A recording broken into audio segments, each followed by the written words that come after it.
Ang hirap ng buhay, no? Lalo sa panahon ngayon. Minsan matutulala ka na lang dahil nag-iisip ka kung paano mairaraos ang araw na ito. Dahil nasa pagkakataon ka, ngayon na walang-wala ka. Susubukan mong lapitan kung sino sa tingin mo ang maaaring tumulong sa iyo. Nang walang pag-aatubili. Dahil may tao rin na naiintindihan niya ang sitwasyon mo.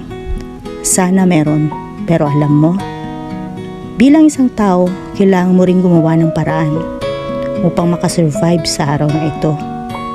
Samahan ng sipag, lakas ng loob at dasal sa Panginoon dahil alam natin na di niya tayo pababayaan. Tiwala lang. Siguro binigyan talaga tayo ng pagsubok ng Diyos upang mas lalo tayong lumakas at maging matapang na harapin ang buhay.